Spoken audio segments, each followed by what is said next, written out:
Price Lord. எல்லாரும் கர்த்தருக்குள் சந்தோஷமா இருப்பீங்க நான் விசுவாசிக்கிறேன்.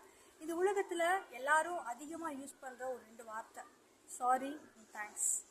மனுஷனுக்கு நம்ம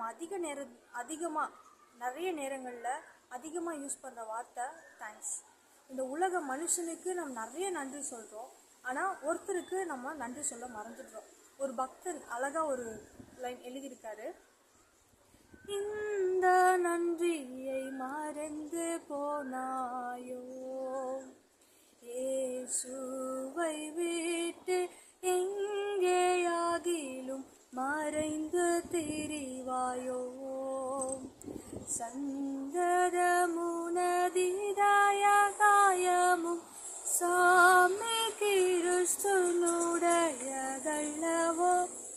அவர் நமக்கு செய்த நன்மை ஏராளம். ஏசப்பாக்கு ஏன் தேங்க்ஸ் சொல்லணும் அப்படின்னு சொல்லிட்டு நமக்குள்ள ஒரு கேள்வி வரலாம். இந்த வீடியோ பார்க்குற யாருக்கா இருந்தாலும் சரி, அவர் செய்த ஒரு பெரிய ஒரு தியாகம், நம்மளுடைய பாவங்களுக்காக அவர் சிலுவையில் பலியானார். அதால் அந்த ஒரு காரியத்தை வேறு யாராலுமே செய்ய முடியாத ஒரு விஷயம்.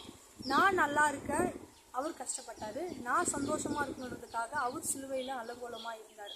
அப்படியா ஒரு நன்மை செய்த ஆண்டவருக்கு நம்ம இது வரைக்கும் தேங்க்ஸ் சொல்லி பழகிருக்கவே மாட்டோம். ஏதோ ஒரு சுச்சுவேஷனில் தேங்க்ஸ் இசப்பா அப்படின்னு சொல்லிட்டு போயிருப்போம். இனி வரும் நாட்களில் ஆண்டவருக்கு நன்றி சொல்ல நம்ம பழகிக்கொள்வோம். சங்கீதம் 13:6 சொல்லுது, கர்த்தர் எனக்கு நன்மை செய்தபடியால் நான் அவரை பாடுவேன். நான் எப்படி அவருக்கு தேங்க்ஸ் சொல்கிறது?